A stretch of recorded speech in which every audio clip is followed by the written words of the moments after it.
We are taken to the mouth of a cave and told that the dream of a warrior is to marry a beautiful princess. And we are introduced to this beautiful princess, and in front of her a great dragon fell. And right in front of this dragon a knight appeared, sending out a shining light. He used the curse of ice and created a magic circle. The big dragon was completely paralyzed. The princess watched all this in disbelief while being bound by shackles and imagining a future with this handsome warrior. But she shook her head. She had to keep the dignity of a princess. Then she shouted to the knight, and so he turned and was about to give her a reward for him going so far and fighting for her. And while rubbing her legs and feeling a temptation to say it, she would allow the knight to kiss her little feet, but he promptly refused. He didn't want that. And the princess was shocked because she believed he came there to save her, and he was a man. All men stood before her feet, but the protagonist said he didn't come there for her. In fact, he just accepted the mission from some random NPC. In particular, he came to this place for something else and pointed toward the dragon. He came for it, that evil and wicked beast, and the dragon was completely embarrassed by that. The knight had no ambition of marrying a princess. In his hands he wielded a shining blade.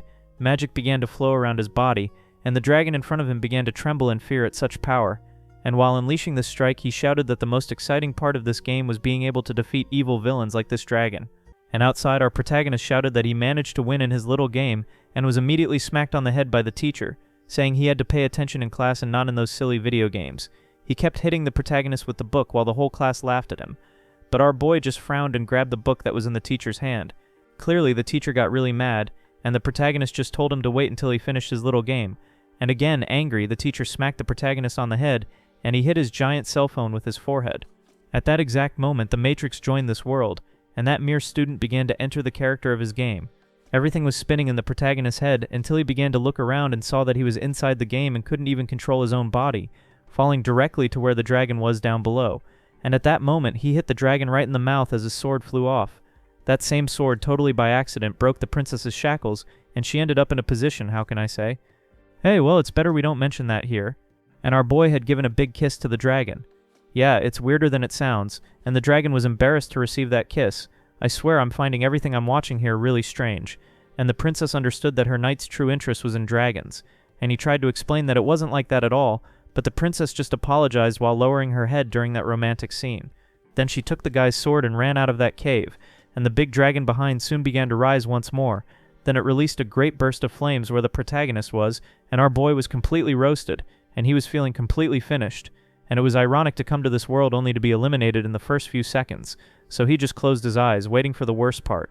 But a foot began to approach him, saying that a brute like him had managed to steal her first kiss, and because of that she ended up transforming into her human version. Yes, that foot there, and that lovely woman with big melons was the transformed dragon, and the protagonist became even happier to see that the gigantic and evil dragon had turned into a beauty. But she soon punched the protagonist because he was staring weirdly and started whipping him several times with her dragon tail, until he grabbed that tail and told her to stop it. But the girl made a very strange face because that tail of hers was connected to, well, that part back there, you know? And she started crying because he was pulling too hard. How could he mistreat such a defenseless girl like her? And where he was holding was the most sensitive part of her body, and she pointed toward her tail. And our boy just grabbed the tip of the tail that looked like a heart, and the dragon started making worse and worse noises. Yeah, this is getting weird, and the protagonist kept teasing her tail, and the dragon screamed that she couldn't take it anymore, until they heard that the guards were coming. And at the entrance of the cave, several people appeared. It seemed that the princess had managed to alert the castle guards. He needed to hide this girl. After all, that dragon tail was really suspicious. So he wondered where he should hide it until he looked closer at the dragon's clothes and approached violently, saying he was going to hide that very flashy tail. At that instant, the guards arrived in the cave and saw a very peculiar scene. None of them understood anything. They were completely embarrassed, and the protagonist was speechless to explain to them about that slightly awkward situation. One of the knights called him shameless for doing such things, but they all approved and said he should follow his heart, and the protagonist tried to explain that she was not a princess, but the dragon had such a beautiful face that she looked like a princess, and they all believed that she was the princess of the kingdom. One of them remembered that the former princess had been kidnapped by a dragon. She still looked exactly the same as when she was a child, so they all knelt in respect to the princess, and also called our boy a prince. After all, he saved the princess, and from now on she would become a monarch of the kingdom. And of course, the protagonist really liked that. The big girl tried to say that she was an honorable evil dragon, but the protagonist went to shut her mouth so she wouldn't say such stupid things while the others were wondering what she was trying to say. And our boy just mentioned that they were hungry, very hungry, and needed to go home. That way they started leaving the cave, and nothing made sense to the protagonist. After all, he was a student just a few minutes ago, and asked the dragon to cooperate with him, and she felt a tremendous shiver. That's because the protagonist had grabbed her tail and started messing with the tip, and the girl was almost crying from all that torture. That way we go to the castle, and it seems that the banquet was given. They were serving everyone there at the table. One of the maids was filling the wine glasses, while the new princess of this kingdom was going crazy with all the food. The king was crying because his daughter had returned after so long, but the queen asked if that one was really their daughter, because she looked so different. And while her brother said that it was all fine, that she had grown a lot over the years, he approved that she should stay in the castle, and the protagonist wondered how stupid this family was. A maid appeared while the princess was eating, saying that she shouldn't be so rough and should use a knife to cut the meat, but the princess just made a snobbish face and shoved that whole chicken into her mouth and started chewing, leaving everyone in the room quite shocked. Then she spat out the bones. She literally devoured that whole chicken in an instant. It seemed that her years living with dragons had really made an impact, until in the room right behind, the door exploded, and someone shouted that the one there was not the true princess. Then the princess who had been kidnapped appeared before everyone, and it made sense that the protagonist hadn't seen her before. That big girl put her feet on the table and ordered her father to recognize her. After all, she was Olive, and it seemed that this girl had a very brutal temper, and the king was confused. Which one of the two would be his true daughter? And Olive just called her father a crazy maniac and started pulling his clothes hard, saying he was insane. That other one was definitely not a princess. Then she pushed her father away, and of course the king called her vulgar, saying that all that lack of discipline and indecency really proved she was his daughter, and the parents went there to hug the real Olive. While our boy was trying to quietly sneak out of that place, his own sword suddenly flew toward him, stabbing into the pillar right in front of him. Olive had thrown it and called our hero daring, and he didn't understand why he was being called that, and she called him a pervert. After all, he had kissed that huge dragon, and everyone around was quite embarrassed and approved of his attitude. Not even the princess could believe that she had seen a romantic scene between the great hero and that evil dragon. She pointed toward the other princess, saying that he must be doing indecent things with her too, and went there to smack the girl's food, saying it wasn't time to eat, but she just turned to Olive and breathed out a burst of flames that completely roasted the princess. She screamed that they were a deplorable couple taking advantage of the kingdom and ordered the guards to stop those two, but the protagonist just raised his hand, saying that the one who burned the princess was that crazy one right next to him. But the dragon just said that she was the protagonist's partner.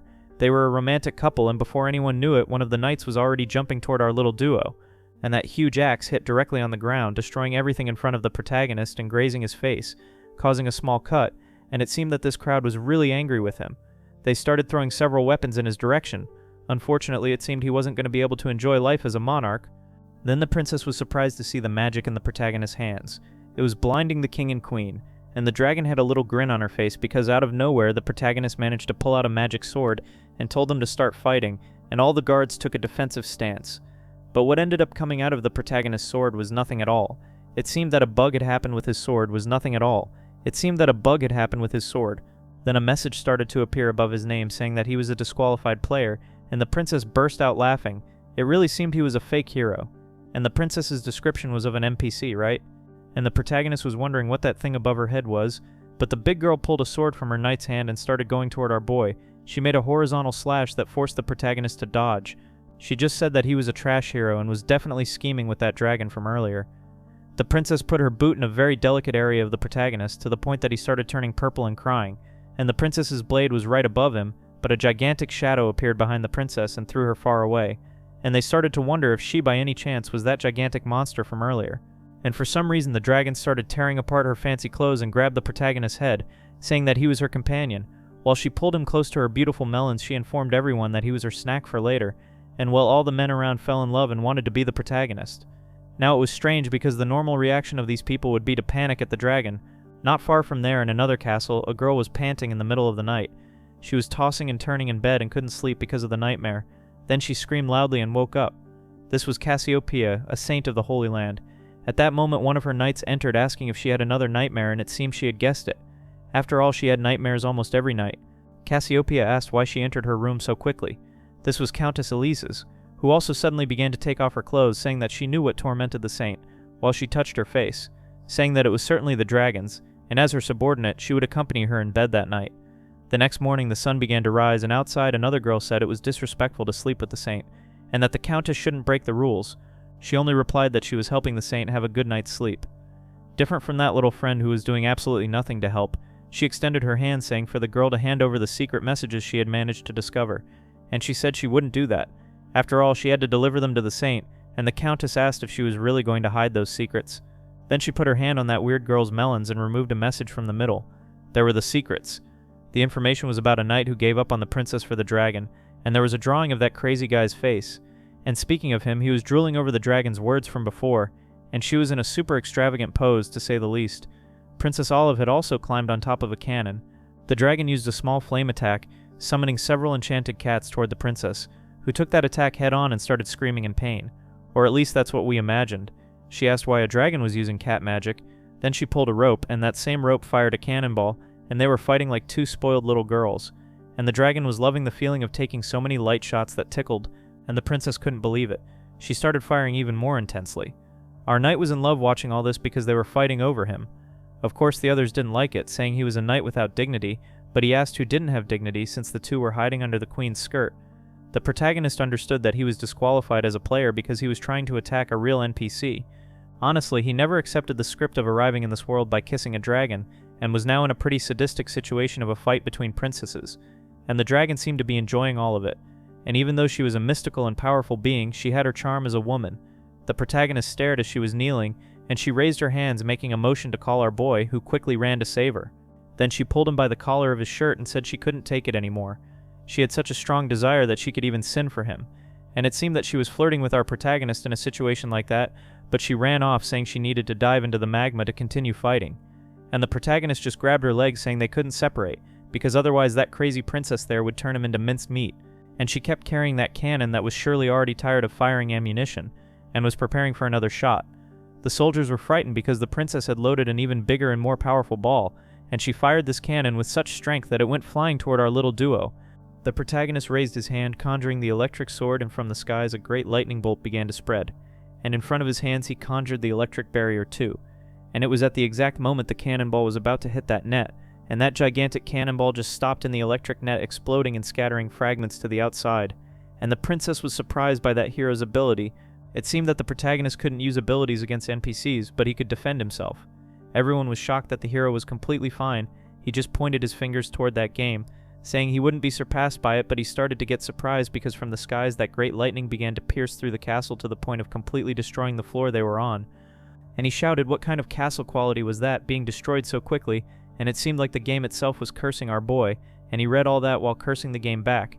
And with that fall he felt like he was going to smash into the ground, but he ended up landing on something softer.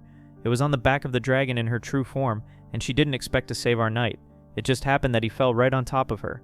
That way the two spread their wings and flew out of that castle, completely destroying the roof, and the city could see that great evil dragon. The king was desperate to see his precious castle being destroyed, while the others pointed out that the dragon was heading toward the city, and she shouted for the knights to start following, while the protagonist just watched the scene of the destruction left in the castle. And it seems that at that distance that lunatic wouldn't be able to chase them, and it was good to know that the dragon could still fly even in that situation. And it was kind of obvious, right? It was a dragon. She knows how to fly since she was born, right? Because like she has wings, so she flies. But when she started thinking about flying, she began falling from the sky. It seems she forgot how to fly the moment she said she had to fly. And they completely crashed inside a barn and scared some little cows that were just having dinner. And it's funny that even the cows could communicate with each other. One of them even asked why that human's melons were so big, and when they saw our hero getting up, they were in such a delicate scene that if I talk about it here, it'll get bad. The protagonist yelled that he would take care of everything as he raised his hands and jumped toward the dragon, who started screaming in fright, until they heard a blade clanging in the background. That person had heard a loud noise coming from the barn and they could see smoke coming out of it. This being just said that they sold milk there, and if they were interested in buying, they should go to the front. And the protagonist started falling in love with the figure he was watching because she was insanely beautiful, even having cow horns. The protagonist just apologized for the misunderstanding of entering there and said they weren't bad people, until that cleaver went flying once again. Hey, the protagonist looked completely scared because it also cut his hair, and that girl was crazy to milk a dragon. After all, that could be quite valuable in the Empire. But the protagonist asked if she really was a merchant because she was in such an old place, maybe, and she said yes, she just didn't have a license yet, but her whole family were merchants, though that surely didn't convince our boy. And once again she asked how much he was selling that dragon for. She definitely sensed the overwhelming presence of a dragon, and taming an evil dragon would be wonderful for her business. She could sell the amazing dragon milk to the whole empire. But at that moment the dragon's tail completely whipped the melons of that cowgirl, and it seems that our protagonist was very angry to the point that she raised her fists and started beating the girl up, and it seems that this dragon caused trouble wherever she went, right? And the two were arguing just because the other had the idea of milking a dragon, and in the middle of that argument the two heard a knight outside, and the protagonist looked through the window. It seems that the crazy princess was already in the area because that's where the great dragon had fallen. One of the knights even asked one of the cows if she had seen those two humans, and the princess just cursed him. How could it be so tense like that? But she personally went to pat the cow's head, asking the same thing, but also got no answer at all. Meanwhile, our two protagonists were just laughing at the whole scene of the princess. And the protagonist was sad because the princess was a named NPC and he couldn't fight her. And the horned girl there was excited to see the imperial princess there. She had a noble, beautiful, and gigantic presence. She also carried the kingdom's insignia, and wondered if by any chance they were on a war expedition. Then that girl started yelling that there were two strange people there, and the dragon quickly silenced her with her tail. They completely learned and told her not to say a single word, not even a peep, and the two started teasing the poor girl, touching her horns and also her little tail. And the girl started feeling different and strange things, and it seems the protagonist knew this was her weak point too, and the dragon was just remembering that this boy had done the same thing to her before. The protagonist surely was someone who knew how to punish people, and in a way the dragon was hoping that would happen to her again. Yeah. The cowgirl was sweating. When I say sweating, I mean really sweating. And the dragon was feeling it on her own skin, but it was so obscene that she had to release the cow's mouth. She was jealous of what the protagonist was doing with that girl, and the cow asked why he was doing such indecent things with her. Our boy pulled her cheeks, asking if by any chance she would try to report them to the crown again, because if she did, she wouldn't be able to endure the punishment. And that woman thought she would be eliminated if she told. Then the protagonist just grabbed her and said he would start following her from now on, and he was happy because he had gotten another waifu for his collection. And the dragon was kind of jealous, but it seemed there weren't any other options, which was strange for her to agree to something like that. And even with the jealousy, the dragon just agreed, and they followed. They went to the front door and saw that the coast was clear while soldiers went the other way. The cowgirl was a bit afraid that the two might eliminate her at the first sound she made, but looking at them, they didn't really seem like bad people. So they went to the forest, and the protagonist said the cow was a bit too heavy, and the dragon hinted that she was hungry and could swallow that cow in one bite, and the protagonist just called her an idiot but really liked that idea. Let's go to the princess's side, and she was drinking a glass of milk and seemed like she didn't know how to drink because she was spilling it all over her melons. Then she threw that cup, shattered it on the floor, calling all her knights incompetent, but her brother appeared there saying that she didn't need to worry, but she just told him not to do hero poses. But he said that he knew where those women could have gone because he could feel the female pheromones from long distances. Then he stated that there were two people accompanying that hero of ours. He kicked the front door saying that they went to that forest and asked if they didn't want to join him in this hunt. But the princess just told her brother not to follow her. She would go alone to hunt those scoundrels and bring them back, and the prince just gave a big smile at that. And the soldiers yelled that the prince shouldn't accompany his sister. But he said that everything would be fine. He would take care of everything, and if they were afraid they should stay there until his return. And it seems that all the knights were really scared and just said goodbye to the prince. And the siblings went into the forest, and the prince gave a very obscene smile because his sister surely didn't know the way. Not far away, a dragonfly landed on the dragon's horn and she was starving, and our boy was also really hungry. The two were just lying down and tossing around, and from the background the cow woman appeared with food.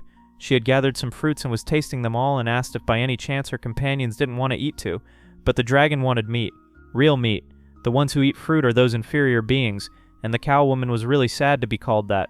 After all, she had spent a lot of time collecting those fruits. She should taste them. It wasn't because the dragon had power that she was better than everyone.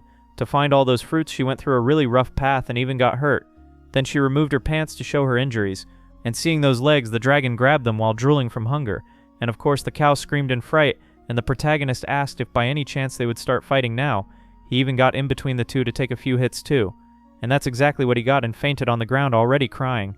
The dragon asked why they weren't giving up on that cow woman. If they did, the two could be together forever. The protagonist quickly got up, saying that he admired the dragon much more. There was no doubt about that. Then he started bringing his face closer to the girls, and it seems that the dragon was jealous and at the same time envious of having the cow woman on his team, and the protagonist looked like a steam engine because he was completely emotional. Because the dragon asked if by any chance he couldn't grant her a wish to sin just a little. He said that he would surely grant every wish she wanted, and it was at that moment that the dragon removed one of her horns and rushed toward the cow because that was her wish. She wanted meat, but that wasn't what was going through our hero's head, and he was scared when he saw the dragon's position and once again told her to stop because he had never allowed them to eat each other, and the cow woman was crying on the ground because that was the evil dragon trying to devour her. The dragon stared at her once again, and now she only had one horn. This part got way too funny. The cow woman started screaming for help that someone had to save her until they started hearing something coming through the forest. Something or someone was approaching at high speed. The protagonist approached the dragon, placing his hand on her mouth. Then they went in the direction where that noise was coming from, and a sword was there. and from the middle of the bushes they managed to see the princess. It seems that the little trio met that lunatic once again, and she seemed to be in a direct confrontation with her brother, and he had an evil look. He wouldn't let his sister escape so easily, and Olive asked what her brother was trying to plot. He just called her Talinya. He wouldn't enter that forest to hunt some fugitives and yelled that he brought her there because he desired her more than anything. But he got angry when she called him a scoundrel, and had forgotten for a moment that ever since they were kids she never looked at him, always considered him a failure and useless, and he was insulting himself while she was asking what had happened to her brother. Then he screamed that now he would have lots of fun with his sister and wouldn't let her pass. He approached her violently and tore her clothes from the back, and the trio was just watching all those screams coming from the princess. They were surprised that the prince was simply greedy and even desired his sister.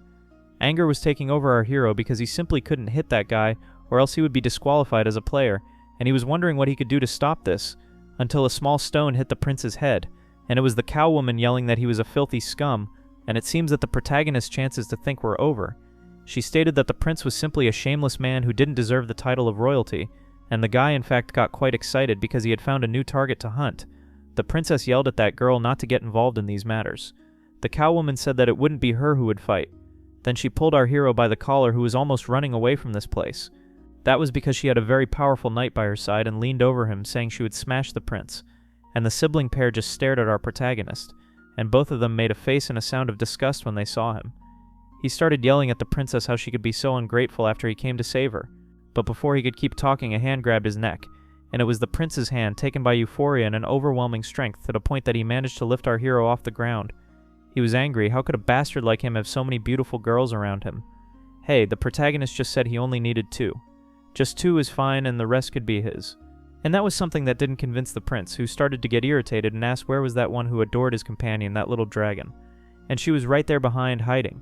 The prince kept holding and squeezing our hero's neck, and the protagonist was annoyed while he started grabbing that wrist, saying the prince was simply disgusting for taking advantage of girls, especially for taking advantage of his own sister.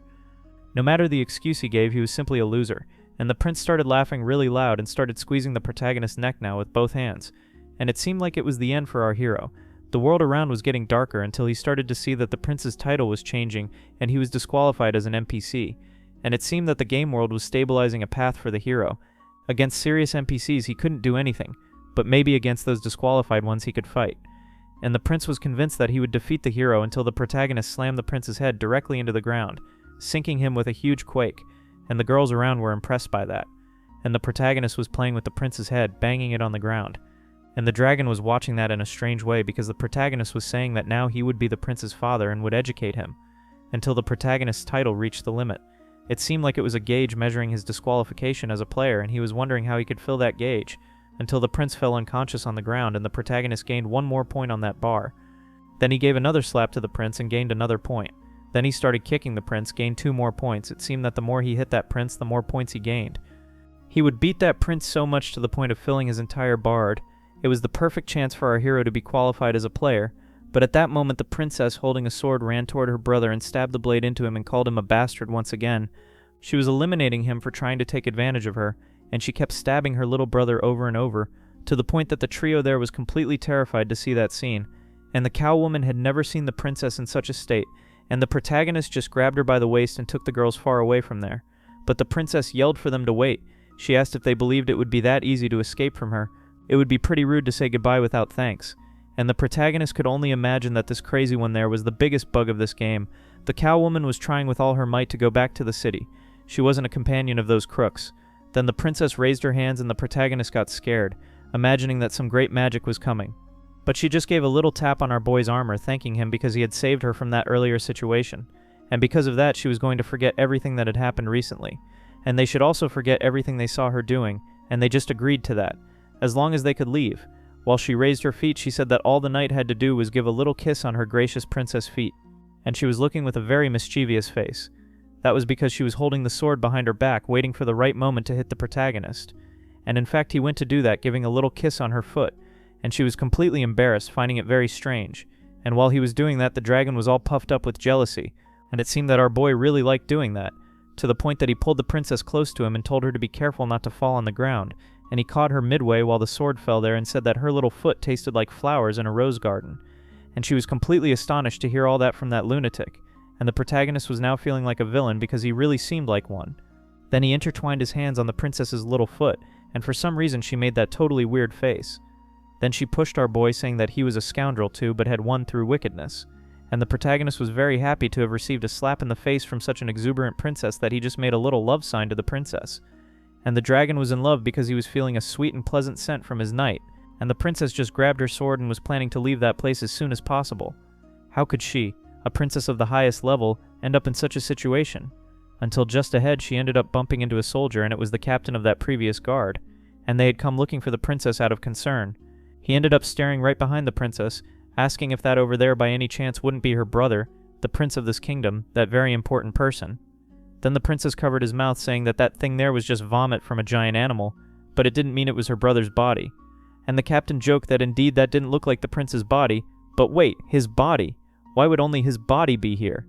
Then I've put the captain in a chokehold, but right after that another soldier appeared, seeing that body, and announced through a loudspeaker that the princess had eliminated her brother in the middle of the forest. And out of nowhere several knights began to appear, and they looked like a broken telephone game, and it seemed that things got out of order for the princess. Even another knight who was up in the tree started making up a random story about what had happened to the prince. Yeah, it seemed that the crowd there was quite clueless, but in the end all the gossip completely diverted attention from the princess. In this way, returning to the kingdom, the king was very nervous because the gossip that reached the king was that the princess was going to remove them from the throne. And the queen asked if that was really true or if it wasn't just an invention of those silly soldiers. And the guy there just said that he couldn't translate the words he heard, and then started yelling another scandalous gossip inside the castle. And well, that's how we finished our little story for today. It really is a super crazy story with extremely flavorful characters, exaggeratedly large curves, and a story beyond insane. But I need to know what you guys are thinking of this nonsense story. If you're enjoying it, leave a comment here, and also don't forget to like and subscribe to the channel. I'll leave 2 more videos here for you to watch. A big kiss and hug. See you in the next video.